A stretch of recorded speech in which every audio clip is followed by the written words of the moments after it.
성공이 성공하고 형통하는 게 정상이라고 생각하는 경우가 많은데 우리 인생은 그렇지 않습니다. 물론 우리는 실패를 생각하고 시작하는 사람은 없어요. 무엇이든지 잘 되리라고 생각하고 건강하고 형통하고 뭐 계획한 대로 다 되고 꿈꾼 대로 다 되면 참 좋은데 그 꿈이에요. 네. 내 인생에 실패는 없다. 그런 건 없어요.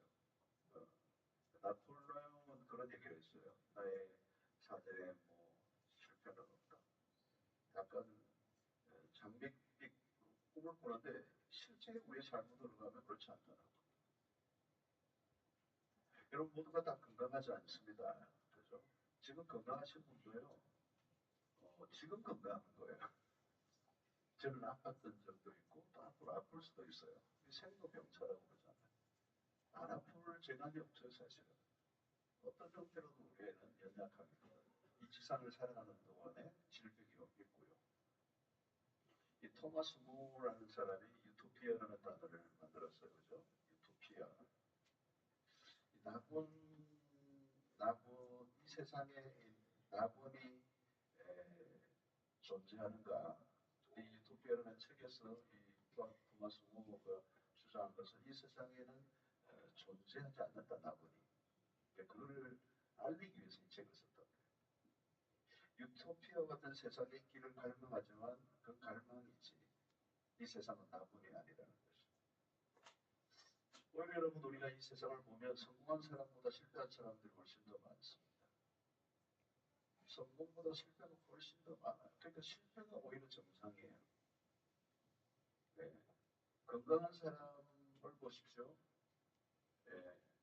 근데 여러분 건강보다 아픈 것이 일상인 삶을 살아가는 분들이 또 굉장히 많습니다.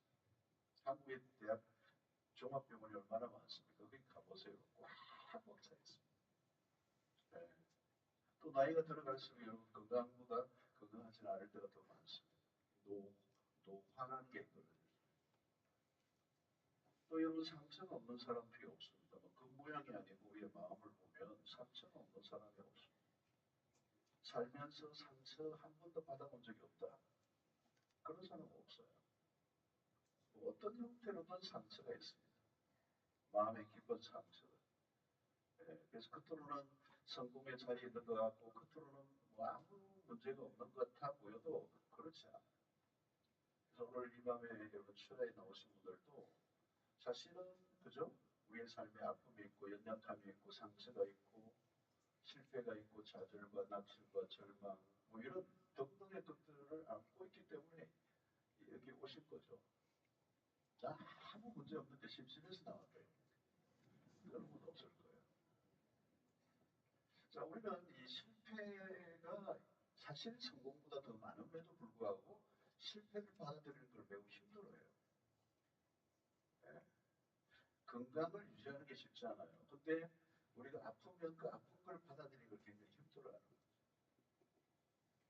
여러분 세상을 보면 세상은 고통의 바다예요. 고통의 고해라고 그러잖아요. 고해, 고통의 바다다. 어디를 가나 고통을 겪는 사람들이 넘쳐나. 여러분 뭐 사랑방이나 서구로에 모여서 여러분 옛날에 아픈 얘기들 내 인생에 참 그런 경험을 했던 얘기를 한번 나눠보라고 하면 밤새요 다. 밤을 새요. 저도 가라면 밤새요. 그 잔인했던 정말 힘들었던 그 순간들이 있거든요. 그게 내 기억에 참고 있어요. 그게 이제 하나님의 은혜로 다 덮어지고 이제 다 지나갔기 때문에 그 고통이 있는 것 절망적인 것들, 끔찍한 사건 사고들 매일 일어나잖아요. 우리는 불완전한 존재. 우리 자체가 불완전한 존재고 이 세상은 어떤 세상이 타락한 세상이에요. 타락한 세상 하나님의 저주를 받아서 아직 하나님의 나라를 갈망하는 이 세상 속에서는 늘 신음 소리와 고통 소리가 고통의 그 삶이 끝이 없는 것입니다. 그래서 고통과 상관없이 살아가는 사람은 한 사람도 없습니다. 그래서 우리 인생에 가장 큰 주제가 있다면 이 고통, 고난, 그죠? 통증의 강도가 다른 거죠. 그 고통의 그 어떤 깊이가 다를 뿐이지 다 겪고 있는 거예요. 여러분, 이 세상에 우리가 이해할 수 없는 고통으로도 가득합니다. 고통은 느닷없이 다가오니까 이해할 수 없는 고통으로.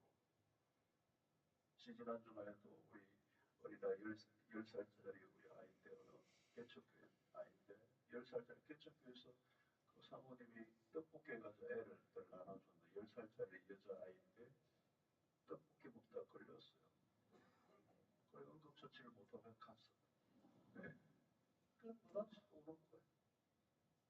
왜 그런 일이 일어나는지 우리가 알 길이 없어요.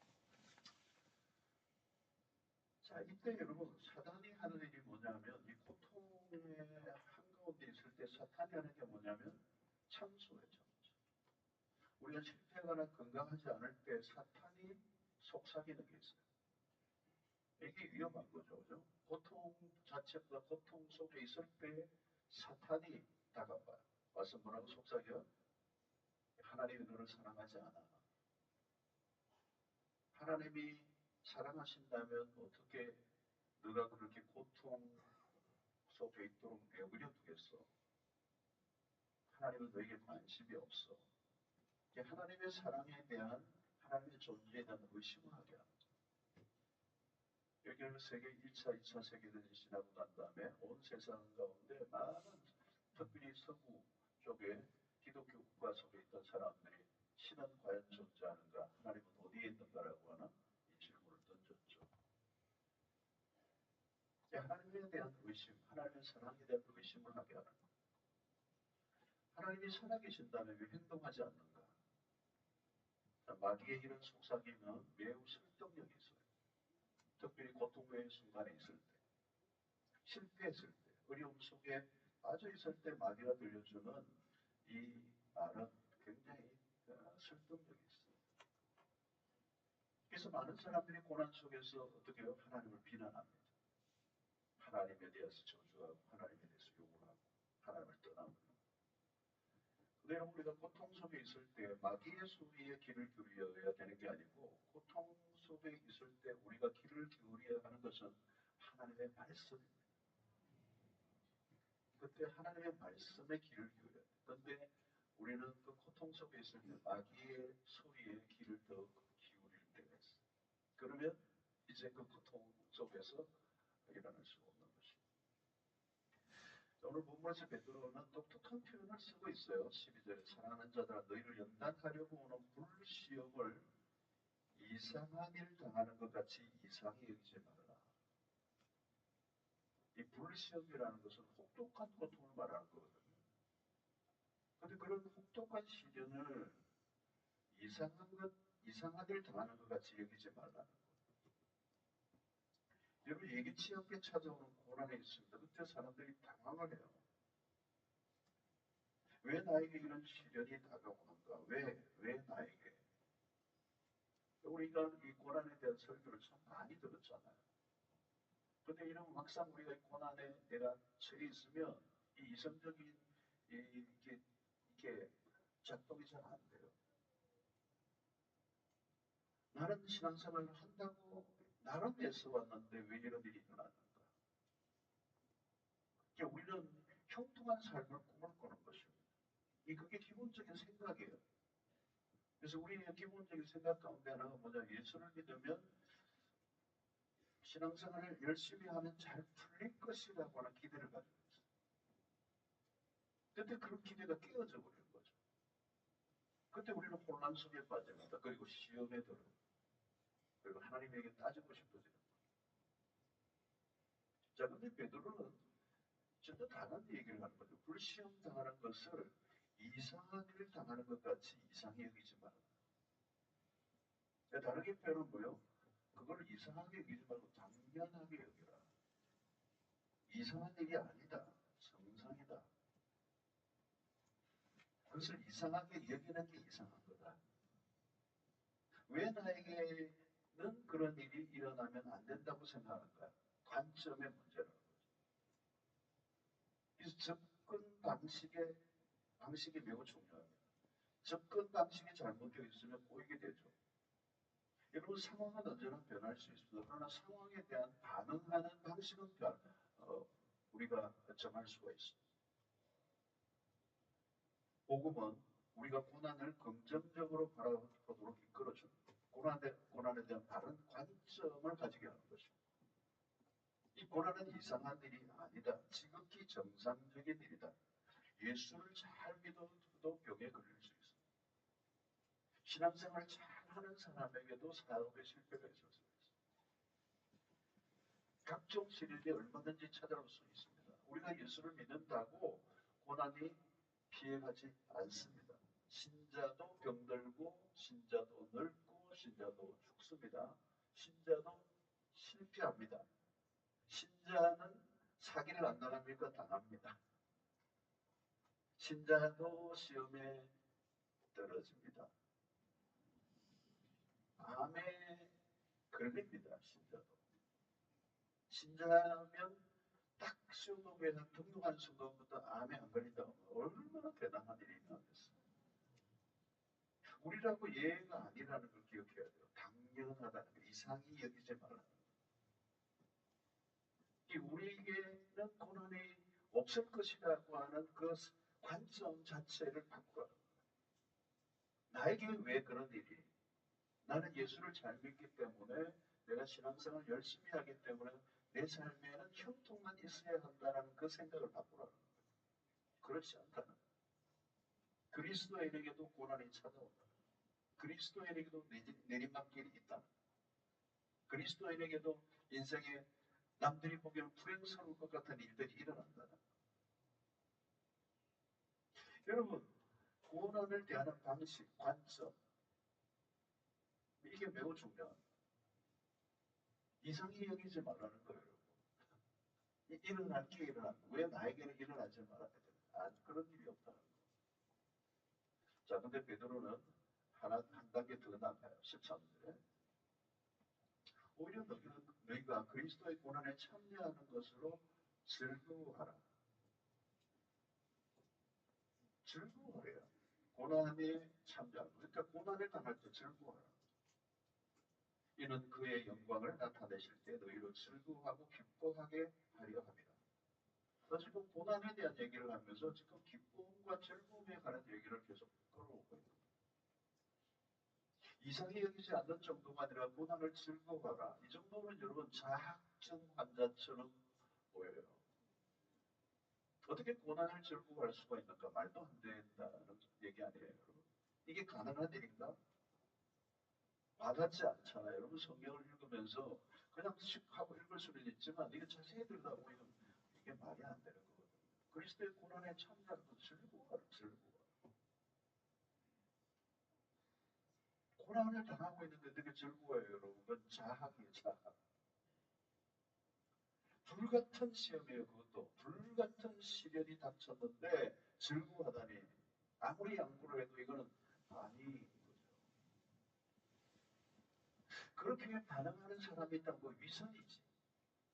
이게 가능한 일일까? 억지로 참을 수는 있지만 시련을 참을 수는 있지만 즐거워하는 것은 말도 안 돼.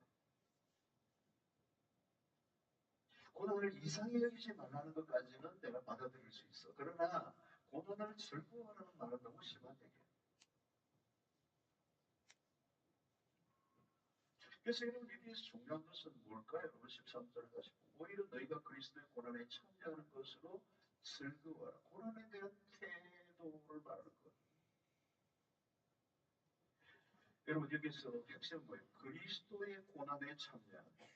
그리스도의 고난에 참여한다. 그 말은 뭘까요? 그리스도가 고난을 당하셨어요. 그리스도가 고난을 당하셨고 우리는 그 고난받은 그리스도를 따라가는 거예요. 이 그리스도의 고난에 참여한다는 것은 놀라운 일입니다.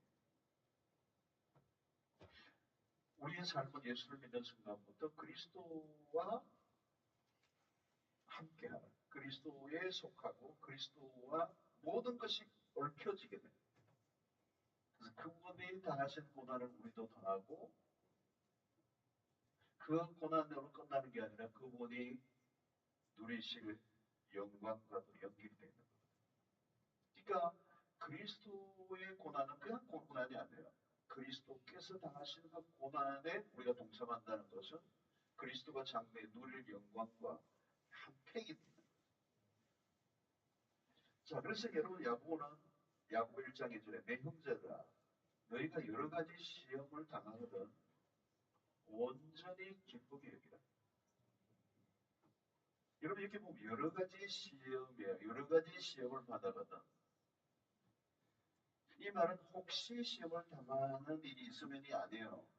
시험을 만나는 일이 있을 때 이상히 여기지 말고 온전히 기쁘게 여기라. 고난은 선택이 아니라 필수라는 거예요. 면제를 받는 사람은 아무도 없다는 거예요. 여러 가지 시험을 만나거든. 여러분 여기에서 여러 가지 시험을 당하거나 이 말은 시험은 별별 시험이 다 일어날 수 있어요. 우리가 살아가는 동안에 겪을 수 있는 모든 총망라 온갖 종류의 시험, 네. 그걸 다 포함하는 얘기인 거죠. 근데 어떻게 해요? 그 시험을 당하거든 온전히 기쁘게 해요. 여러분 여기 기쁨이라는 이 표현도 마찬가지. 여러분 기쁨이라고 하는 것은 항상 우리 안에서 만들어지는 것은 아니에요. 하나님으로부터 오는 것입니다. 하나님 안에서 누리는 만족감이에요. 그러니까 이게 중요한 것은 온전히 기쁘게 여기라. 이 말은 기쁨이라고 해서 감정의 영역입니다. 그렇다면 기쁨을 느껴야 됩니다. 근데 여기는 뭐예요? 기쁘게 여기라고 했어요. 온전히 기쁨을 느끼라가 아니요. 기쁘게 여기라. 여러분 고난을 겪고 있을 때 감정적으로 기뻐한다는 것은 어려운 일이에요. 이해가 안 되는 고통을 당할 때 어떻게 기뻐할 수가 있습니까? 그러니까 감정과 이성으로는 받아들이기 어려운 일들이 너무 많은 거예요. 저도 목회를 하면서 정말 이해할 수 없는 고통을 당한 성도를 만나면 뭐 어떻게 할 수가 없어요. 뭐 설명할 수도 없고 납득될 수도 없고 뭐 성경을 아무리 끌어와도 거기에는 감정과 그런 이성이 그냥 멈추고 있어요. 우리나라 뭐 대형 사건들이 많이 있었죠. 거기 우리 교인들이 많다 보니까 뭐 대형 사고 나면요 가족들이 다 연루가 되더라고요. 그러니까 당사자들 가족을 만나면요 진짜 기가 막힌 얘기들이에요.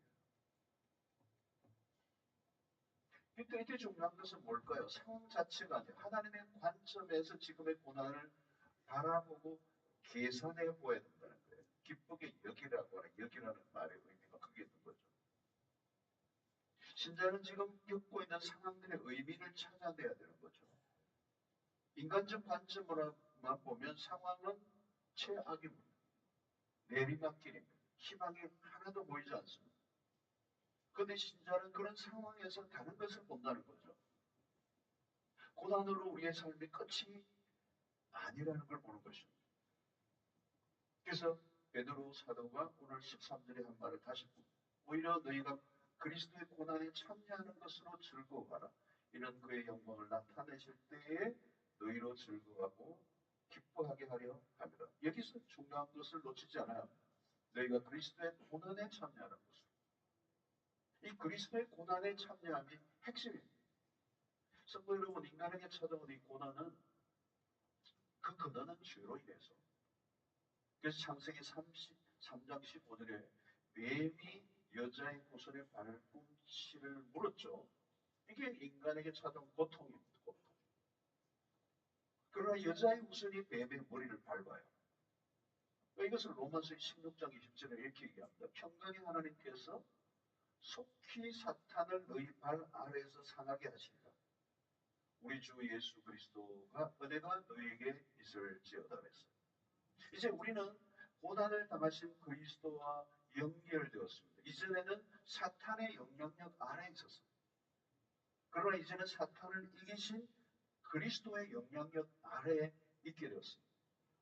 그리스도가 십자가를 통하여 승리하심으로 새로운 역사가 시작이 됐습니다. 이제 우리는 이전의 상태에서 벗어났습니다. 그럼에도 불구하고 아직은 사탄이 우리를 공격해요.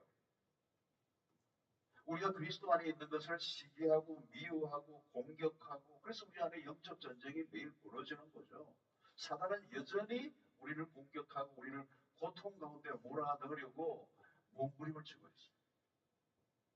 여러분, 사단이 우리를 공격하는 우리를 고통에 몰아가는 그 세 가지 요소가 있어요. 그게 뭐예요? 이 세상과 육신과 마귀예요. 우리가 겪는 고난의 원인은 이 세 가지가 다 연결이 되어 있어요. 지금 우리가 전투 중인데 우리에게 찾아오는 고난의 세 가지 루트, 세상과 육신과 사탄입니다. 우리 이 세 가지 루트를 잘 보아야 돼요. 우리는 세상과 계속 싸우고 있습니다. 우리가 세상의 영향력 안으로 들어가면 반드시 고난이 찾아옵니다. 세상과 우리는 언제나 대척점에 있습니다. 우리가 세상을 따라 살지 않으면 사람들이 어떻게 우리를 미워하죠. 가정에서도 마찬가지, 불신 가정으로부터 미움을 당합니다. 우리는 이 세상의 목표가 아니에요. 다른 길로 가고자 하면 고난이 찾아오는 겁니다. 이 세상의 사람들의 삶의 방식과 다르게 살아가면 우리에게 고통이 찾아오는 거예요. 불이익을 당하고 부당한 대우를 당하고 상처를 입게 되고 모욕과 미움을 당하게 되고 그게 고통이에요. 내가 그리스도인으로 살아갈 때 이 세상 속에서 받는 그 고난, 그게 그리스도와 함께 겪는 고난이에요. 우리가 육신적으로 따라 살고자 할 때 우리에게 찾아오는 고난이 있습니다. 육체의 소욕을 따라 살면 반드시 고난이 찾아옵니다. 죄의 유혹이 얼마나 달콤합니까? 그러나 그 끝은 매우 쓰잖아요. 죄는 우리의 삶을 망가뜨립니다.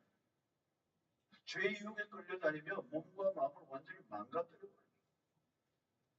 여러분, 이런 뭐 알코올이나 마약이나 중독이 그런 거잖아요. 여러분, 그게 끌려가면 완전히 그냥 망쳐버려요. 욕심을 따라 살다 보면 삶이 무너지지 않을 수가 없습니다. 욕심이 잉태한 적 죄를 낳고 죄가 장성한 적 사망을 낳는다.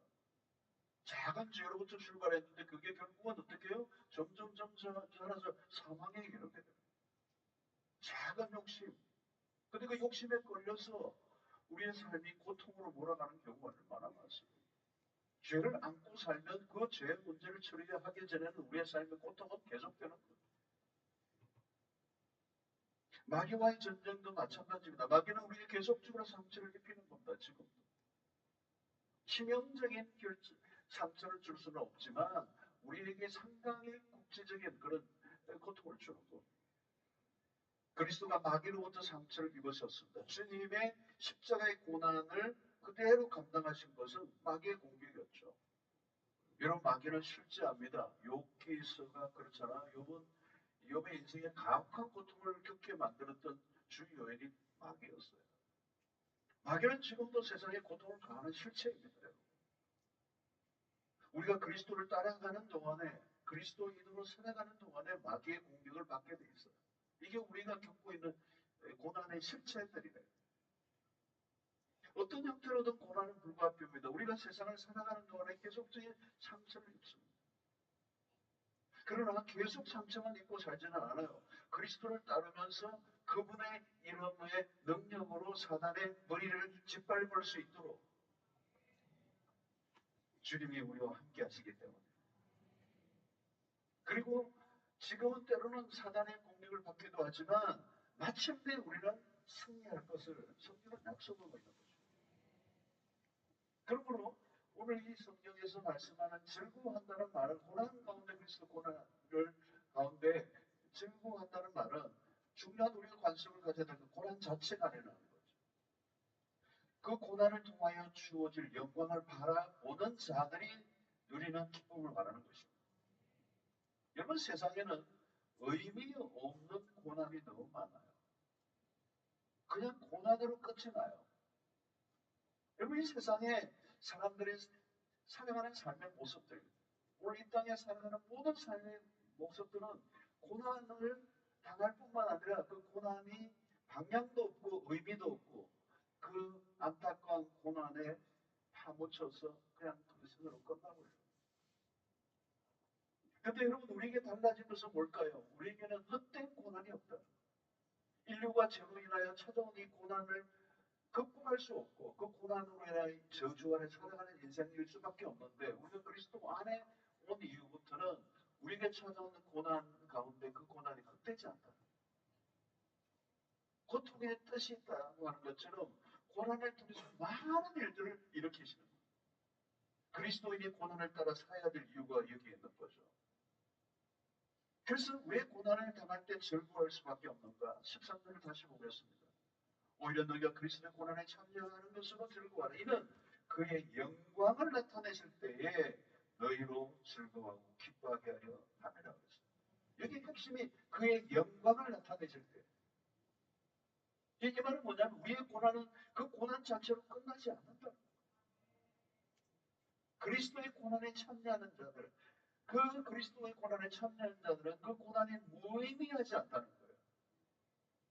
그냥 고난을 당하는 게 아니고 우리가 그리스도를 따라감으로 인하여 찾아오는 고난이기 때문에 그 고난은 의미가 있고 그 고난의 끝에 반드시 하나님의 약속이 뭐냐?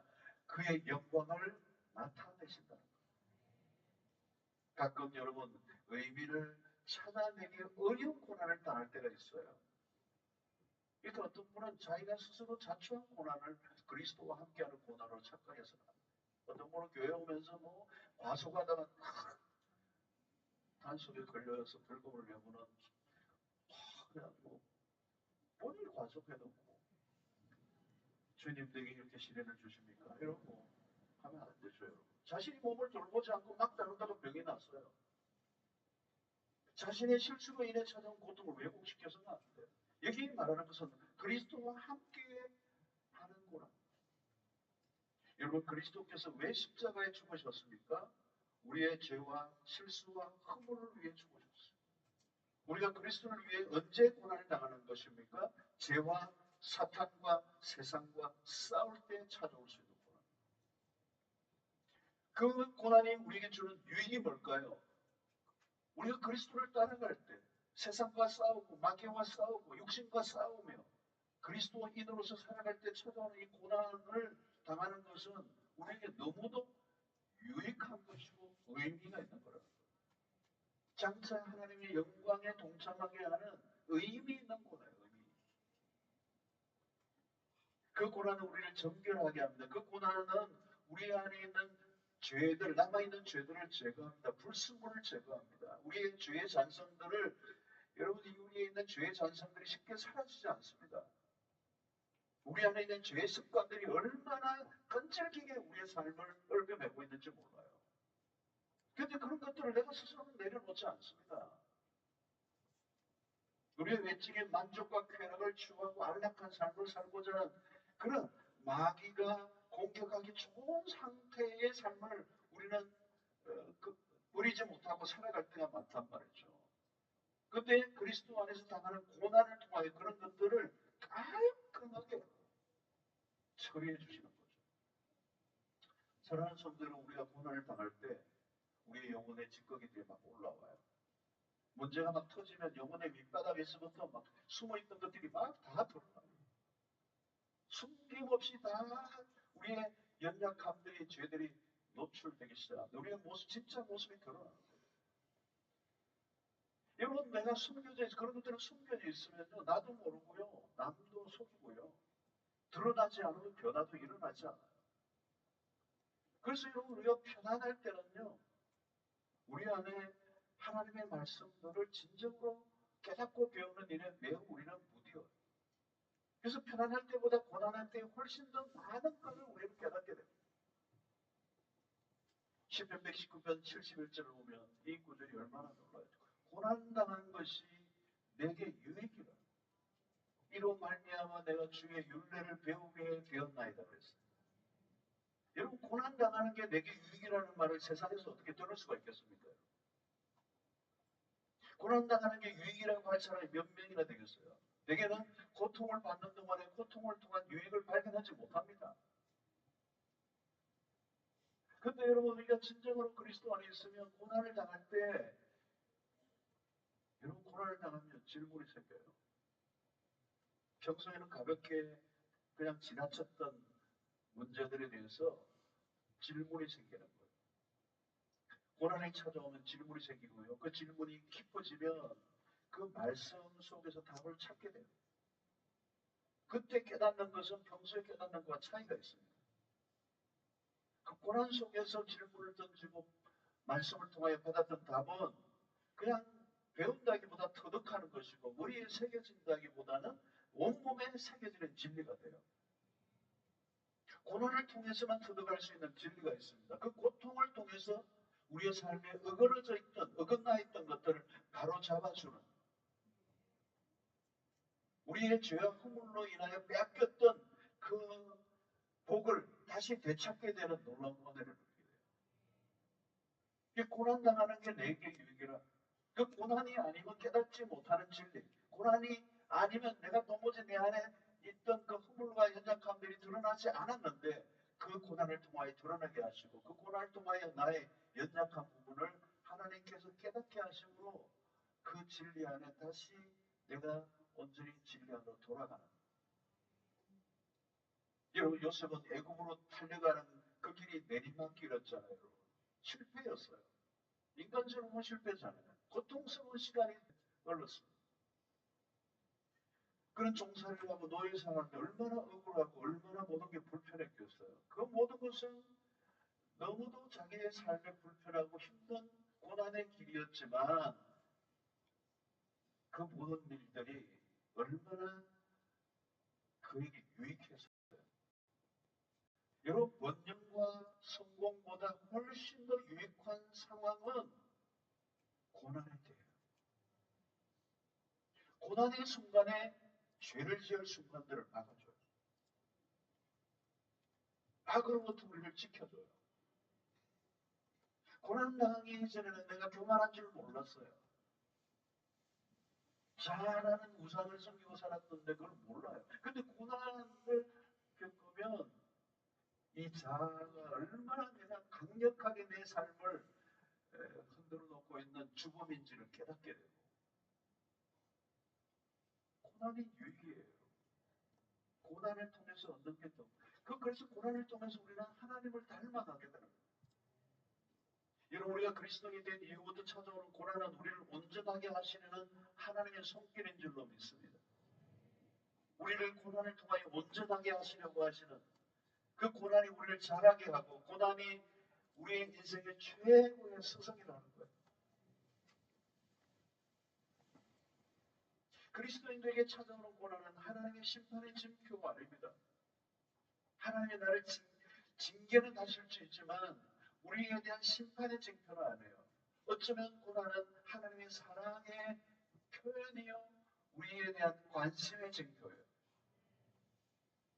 이 고난을 통하여 우리가 하나님의 작품이 만들어지게 해야 되고, 고난을 통하여 우리의 삶이 하나님의 글작품으로 빚어지는 완성품으로 만들어져 가는 일에 결정적인 역할을 하는 게 이 고난이라는 것입니다.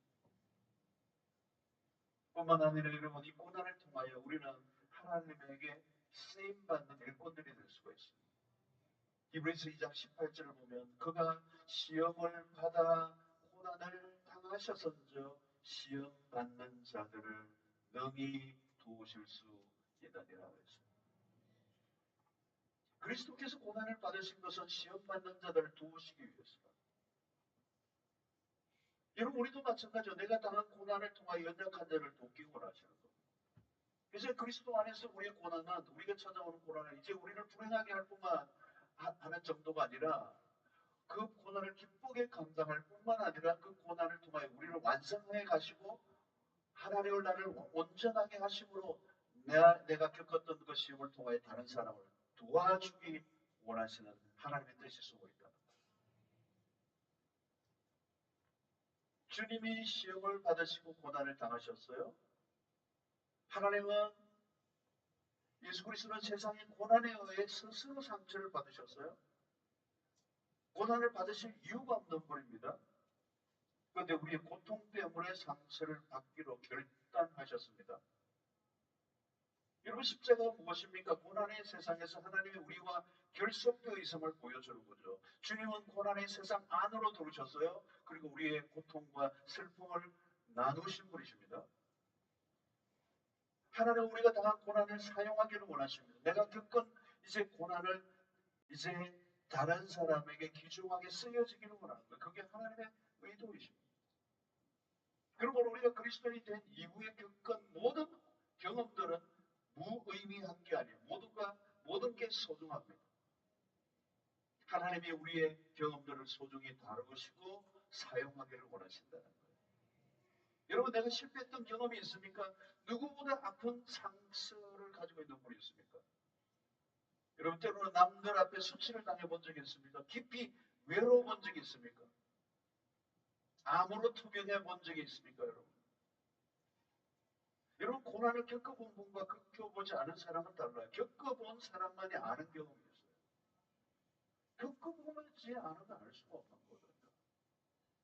우리 요즘 아이들이 너무 풍족하니까, 그렇죠? 이 북한에는 사람들이 먹을 게 없어서 어, 뭐, 뭐, 이렇게 그렇다고 그러니까 왜 밥을 먹는다 그러니까 라면 먹으면 되지 그런 얘기를 했다고 그러잖아요. 모르는 거예요, 우리는. 그죠? 북한의 현실을 모르는 거예요. 근데 그들이 고통을 얼마나 겪는지 우리 앞에 세대들이 겪었던 그 고난에 대한 얘기를 들어도 우리는 몰라요. 안 겪어봤기 때문에 몰라요. 그죠? 6.25 전쟁이라는 것 우리는 겪어보지 않을까 모르는 거예요. 전후 세대는 모르고 전전 세대는 그 참혹한 걸 아는 거예요. 그죠? 그 전쟁을 겪어본 세대와 아는 세대는 하늘과 땅 차이인 거죠. 그 앞에 피를 흘리며 죽는 사람들을 본 사람과 아는 사람 얼마나 차이가 나겠어요. 가난의 문제도 마찬가지예요. 여러분, 우리가 경험한 것들이 무엇이든지 하나님이 사용하십니다. 우리가 당한 것이 때로는 당신은 불행해 보이는 것들이라도 그것을 복의 통로로 바꾸신다는 거예요. 여러분, 십자가가 그거잖아요. 십자가가 수치잖아요. 수치. 조롱이었어요. 그 밑에서 로마의 군병들이 옷을 나누기도 하고, 그죠? 제비 뽑기도 하고, 또 침을 뺏기도 하고, 사람들이 야유도 하고, 대낮에 벌거벗은 몸으로 그 높은 갈고리 언덕에 매달려 계시는 그것은 육체적인 고통을 넘어서 정신적 고통, 수치와 수모와 모욕과 조롱을 예수님이 겪으신 거죠. 그러니까 우리가 겪어야 할 그 고통의 가장 절정에 도달해 하신 경험이 바로 십자가. 가장 처참한 경험. 여러분, 가장 처참한 경험을 해보신 분이 계십니까? 주님이 그렇게 경험하셨어요. 주님은 여러분이 무엇인지 아시고요. 주님은 배신이 뭔 줄 아세요. 가장 가까운 사람의 배신이 얼마나 아픈 거예요, 여러분.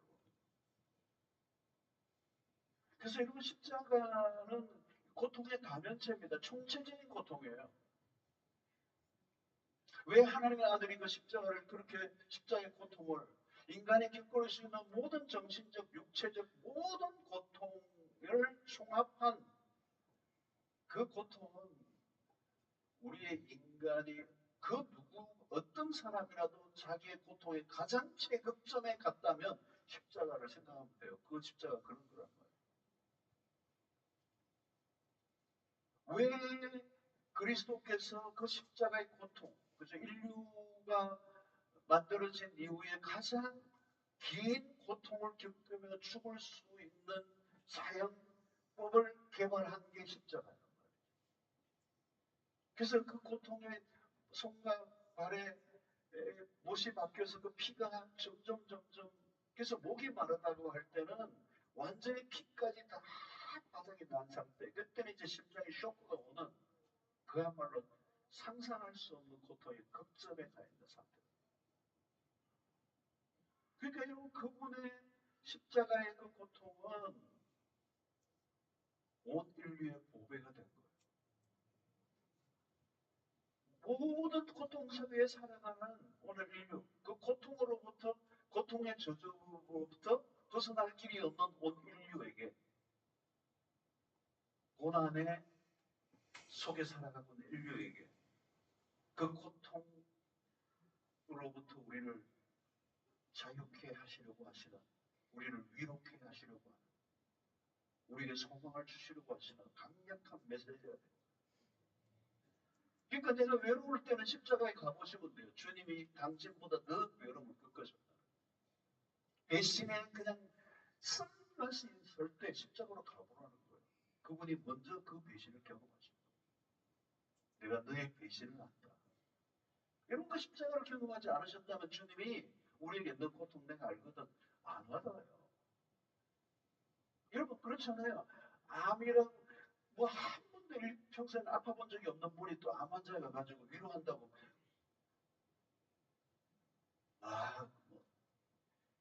뭐 나을 거예요. 열받게 하면 안 돼요, 여러분. 상처를 주는 거잖아요. 여러분 욥의 고난을 욥의 가까운 친구 다 떠나버리고 그래도 가까운 친구 세 명이 남아가지고 한다는 게 뭐 열받게 하잖아요. 고통 안에 너가 고통을 어떻게 알아요? 고통을 모르니까 그러는 거잖아요. 여러분들이 실패를 경험했다면 그 실패를 어떤 실패를 했든 십자가를 가보세요. 그분의 실패보다 더 큰 실패가 있습니다. 그분의 절망보다 더 깊은 절망이 있는가?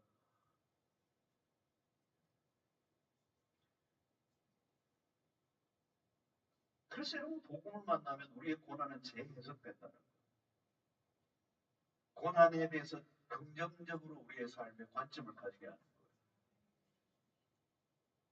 그리고 그 고난을 통하여 그 고난을 당하심으로 우리의 고난을 동정하시고 우리를 도우실 수 있는 분이 되신 것처럼 오늘 우리가 그 그리스도를 통하여 우리의 고난의 문제를 극복하게 하시고 우리가 당한 그 고난을 통하여 또 다른 사람을 돌아보게 하시는 이 하나님의 뜻.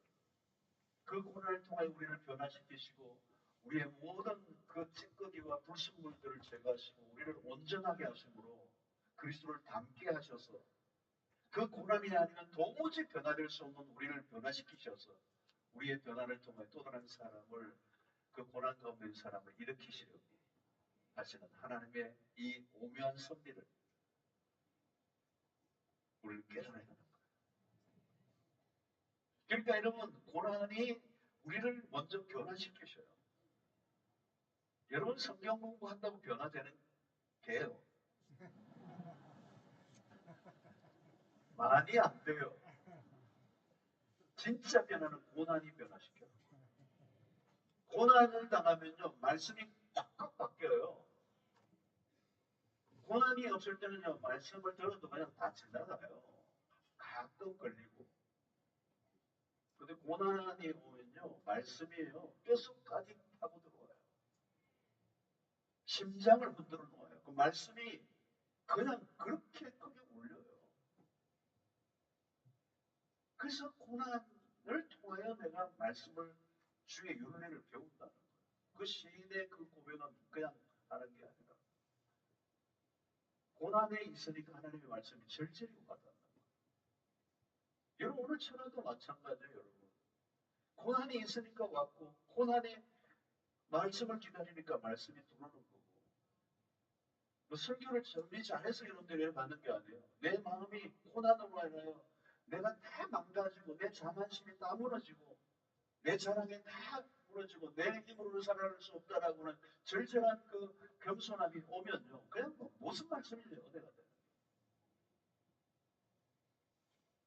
그러니까 여러분 고난이 나를 변화시키고 그러니까 하나님의 일차적인 목적은 고난을 통해 우리를 그리스도의 고난에 동참하게 하고 그 그리스도의 고난을 동참함으로 우리의 삶을 변화시키시고 변화된 우리를 통하여 사람들 오늘 고통 속에 살아가는 사람들을 변화시키는 일에 우리가 도구가 되게 하시다.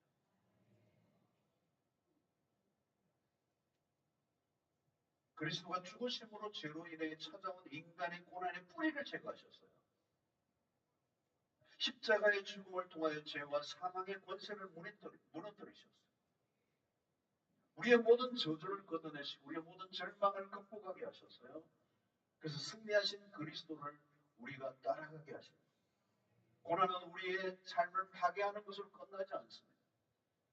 그 고난을 통하여 우리를 더욱더 영적으로 자라가게 하시고 그리스도의 사람으로 성숙시켜 주신다. 여러분 만약에 우리가 우리의 성공만 하고 형통만 하고 건강만 한 삶을 산다면요. 그런 것들을 즐거움으로 누린다면 우리는 엉뚱한 길로 가게 되어 있어요. 그릇된 길로 갈 수밖에. 여러분, 형통만 성공만 추구한 사람은 하나님으로부터 멀어지게 돼 있어. 그게 인간의 역사예요. 진짜 내가 성공하고 있는데도 하나님을 바짝 따라가고 붙들고 있다면 대단한 은혜요. 대단한 은혜요. 그럴 수 없어요. 조금만 형통하면요, 그냥 우리는 그냥 하나님으로부터 멀어져요. 희한해요, 희한해요. 우리 인간이요, 얼마나 빨리 예, 예, 타락하는지 몰라요. 자꾸만 어려움이 올수록 빠져 엎드려요. 기도도 그냥 안 해요. 그냥 엎드려서요. 뭐 배도 뭐 금식도 저절로 되고요. 또 금식하니까 배가 또 줄어드니까 저절로 엎드려지고요. 그 배가 부르면 이게 잘 안 돼요. 겸손이 안 돼. 엎드리려고 하는데도 이게 나오니까 안 돼. 그걸 기도하다가도 자꾸 다리 꼬게 되고 고개를 뻗어 들고 말이에요. 그 기도를 안 하는 거예요. 성공의 포도주를 마시는 동안에는 하나님으로서 멀어져요. 받아들이기 싫지만, 우리가 받아들이고 수긍하기 싫지만 우리에게는 고난이 필요하다. 그런데 이 실패가 그리스도 안에서는 나쁜 경험이 결코 아니라는 거예요. 우리는 연약한 존재들이요. 연단이 필요해요. 고난을 통해서 교만이 깨져요. 특별히 교만이 깨져요. 헛된 망상을 깨뜨리시는 거예요. 죄는 하나님과 우리 사이를 멀어지게 합니다. 고난은 우리를 하나님에게로 가까이 바짝 끌어당겨요.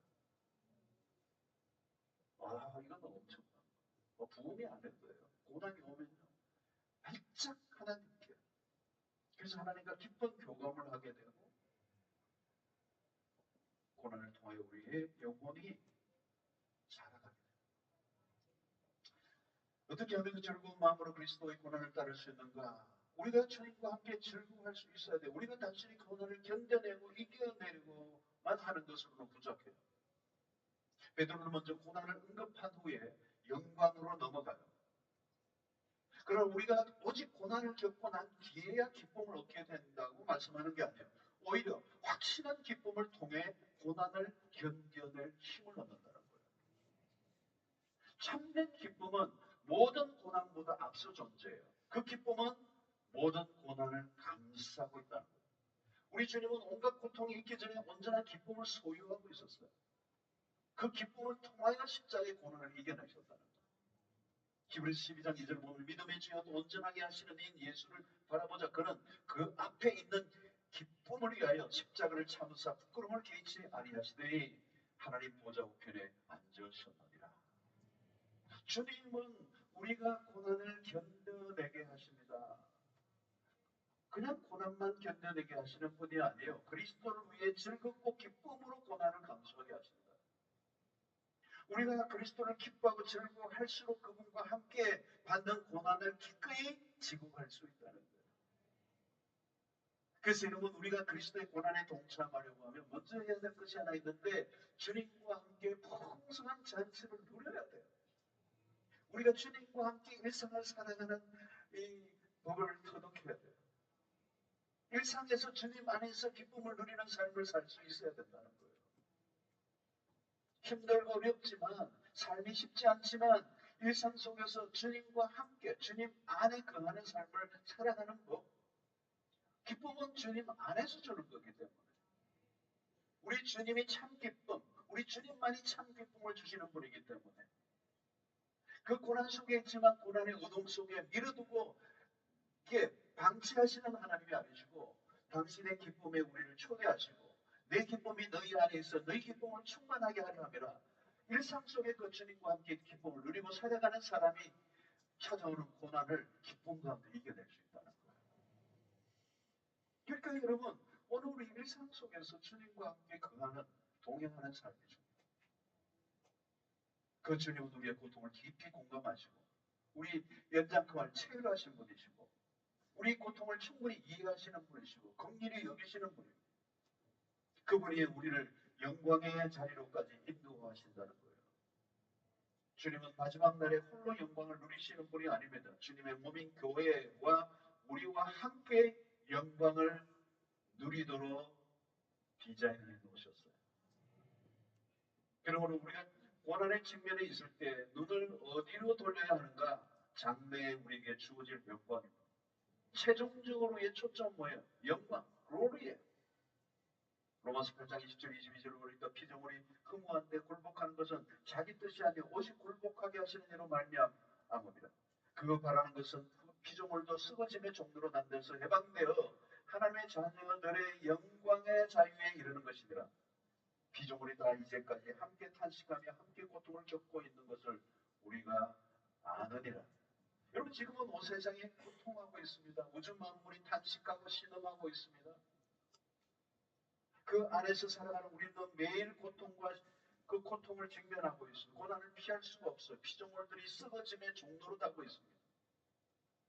모든 것이 망가지고 깨어지고 있습니다. 정상이 아닙니다. 하나님이 아름답게 지으신 세계가 죄로 인하여 모두 썩어짐의 종로로 가고 있어요. 아직 우리는 이런 상황에서 완전히 벗어나지 못합니다. 그래서 우리가 소망한 게 뭘까요? 만물을 회복하시는 날, 그날 우리에게 임할 영광의 순간. 고난은 피할 길이 없어요. 그러나 고난을 두려워할 필요가 없다는 거예요.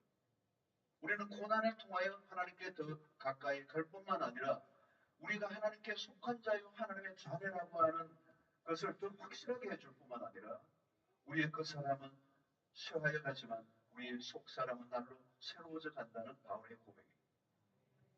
그래서 우리가 가진 믿음은 이 고난 너머의 세계를 보게 한다는 거예요. 장차 주어질 영광. 그래서 로마서 8장 18절이죠. 생각하건대 현재의 고난은 장차 우리에게 나타날 영광과 비교할 수 없도다. 여러분 이 영광이라는 단어를 지금 다루려고 하면 또 1시간 더 해야 돼요. 기가 막혀요. 하나님은 우리의 고난을 영광으로 변형시켜 주세요. 광야를 목초지로 사막을 샘으로 썩을 것을 줍지 않을 것으로 약함을 강함으로 가난함을 부요함으로 애통을 희락의 멸류관으로 슬픔을 찬송의 옷으로 바꾸어 주시는 여러분 우리가 당하는 고난은 결코 헛되지 않아요. 순금같이 나오리라 그랬잖아요. 이 순금은 어디에서 나와요? 뜨거운 영광로에서 나오는 거예요. 생명은 죽음에서 나오는 거예요. 가장 큰 기쁨은 가장 큰 슬픔 이후에 찾아오는 겁니다. 모든 것은 고통의 변형. 십자가에서 부활이 찾아왔습니다. 십자가를 통과하지 않은 영광은 없습니다. 십자가는 고난에 대해 선명한 메시지를 전해주죠. 여러분 사랑하는 성도 여러분 이전에는 고난은 고난으로 끝이었어요. 그게 인류가 받은 저주예요. 고난이에요. 그리고 고난으로 끝나는 거예요. 그 고난에 무슨 의미도 없고 그 고난의 방향도 없고 그 고난의 목적도 없고 여러분 이 세상을 보세요. 여러분. 그냥 일평생 고난이에요. 고통이에요. 절망이에요. 허무예요.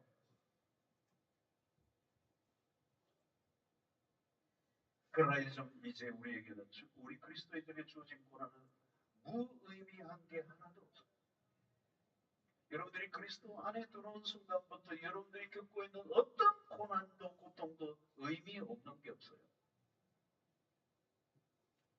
그 고난을 통하여 우리로 하여금 하나님을 붙잡고 놓치지 않게 하세요. 그리스도 안에 있는 고난은 우리를 그리스도를 닮아가게 만들어요. 우리 안에 있는 불순물과 찌꺼기를 다 걸러내시고 여러분 고난의 통로를 어떤 경험한 사람 보세요. 그냥 저절로 겸손해 있어요. 뭐 겸손 앤드류 무레이 책 안 읽어도 돼요. 그 고난이 그냥 온몸에 그냥 만들어져 있어요. 그냥 찌꺼기가 다 제거해요.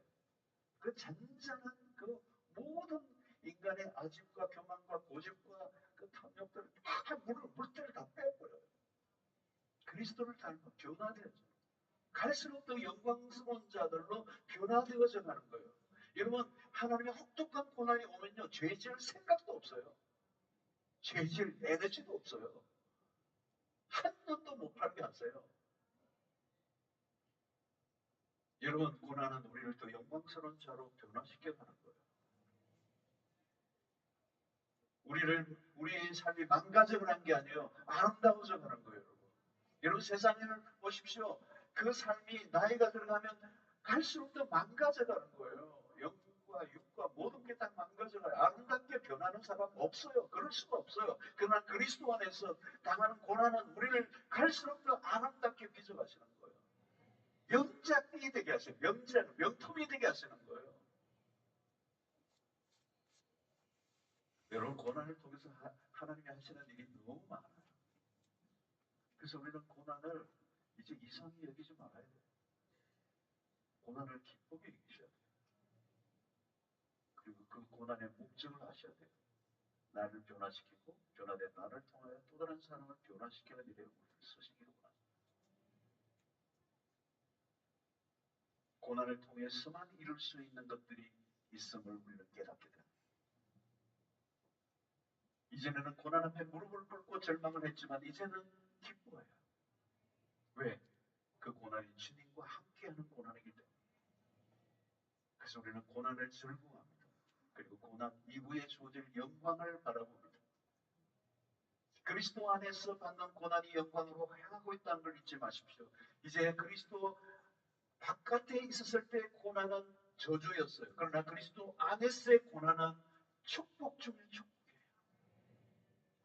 이제 그 영광으로 가는 과정에 필요한 것이 고난이었기 때문에 나에게 필요한 그 고난을 하나님께서 하나님의 은혜와 긍휼 속에서 우리를 고난의 세계 안에 있게 하시지만 그 고난이 끝이 아니고 그 고난이 실패가 아니고 저주가 아니고 그 고난을 통하여 승리의 삶으로 이끄시는 하나님의 뜻이 분명히 있음을 믿으시고 고난의 수혜자들이 되시고 고난으로 인하여 좌절하고 절망하고 낙심하고 또 시험에 들지 않으시고 고난을 넉넉히 이겨내시는 그래서 그 고난을 통하여 하나님의 목적에 아름답게 쓰임받는 여러분들 되시길 바랍니다.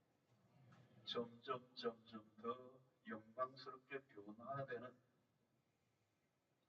그 고난이 아니면 결코 이룰 수 없는 위대한 하나님의 작품들로 글작품들로 빚어지는 그래서 하나님이 여러분들 너무도 아름답고 멋있게 그 명작품을 통해 일하실 하나님을 기대하고 쓰임받는 여러분들 되시기를 주의 이름으로 축원합니다. 자, 60장 찬양하면서 우리 하나님 앞에 나가겠습니다.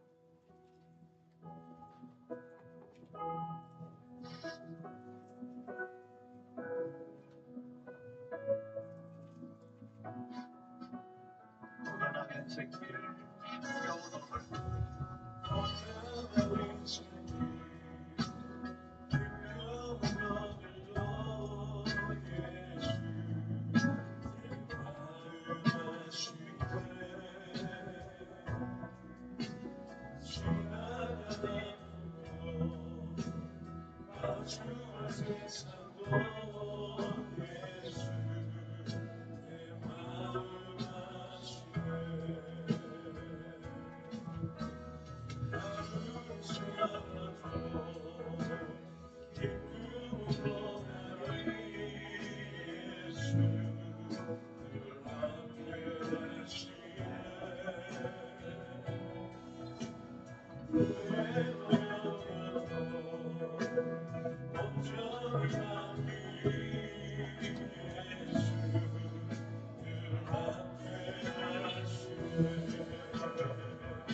사랑하는 성도 여러분, 함께 기도하겠습니다. 우리의 삶은 성공과 형통, 건강, 아무런 문제가 없는 삶이 정상이 아니에요.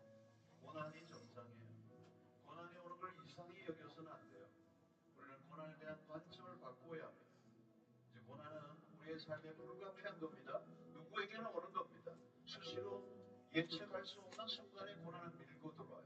그리고 고난은 혹독한 것입니다. 그러나 그리스도 안에서 고난은 이제 이상한 것이 아니요, 그리고 그 고난을 기쁘고 즐겁게 감당하게 하실 뿐만 아니라 그 고난에 통하여 우리를 아름답게 빚어내시고 그 고난을 통하여 우리의 인생을 아름답게 쓰시기를 원하시는 하나님의 뜻이 있습니다. 그리고 그 고난의 끝은 하늘의 영광입니다. 이 세상에 부질없는 것들을 붙잡지 않게 하시고 하늘의 영광을 바라보게 하시는 하나님의 뜻이 있습니다. 우리는 얼마나 많은 것들에 애착하고 붙잡고 살아가고 있는지 모릅니다. 그 고난을 통하여 하나님 외에는 모든 것을 내려놓게 하여 주시고 하나님을 바라보게 하시고 궁극적으로 그 하늘의 영광을 얻는 자로 살게 하시는 줄로 믿습니다. 하나님 우리의 믿음의 눈을 열어주셔서 이제 그 영원한 영광을 바라보는 저희들의 삶이 되게 하여 주시고 이 땅에 살아가는 그리스도 바깥에서의 고난으로 인하여 향방 없이 고난당하다 끝나버리는 비극적이고 저주스러운 인생이 아니라 이제는 그 고난이 우리의 삶의 축복이 되게 하여 주시옵소서. 고난을 통하여 승리하는 자들이 되게 하여 주시옵소서. 고난을 통하여 주의 영광에 동참하는 우리 모두가 되게 하여 주시고 고난을 통하여 고난당하는 자들을 위로하고 그들을 일으켜 새로운 일에 생받는 우리가 되게 하여 주시옵소서. 이 고난의 메시지가 우리의 삶에 분명히 붙잡힌다면 승리하는 인생이 될 줄로 믿습니다. 하나님 오늘 기도하는 가운데 그 믿음을 허락하여 주시고 우리의 눈을 열어주시옵시고 우리에게 다른 고난을 넉넉하게 이기게 하여 주시옵소서. 주여 세운 대치입니다.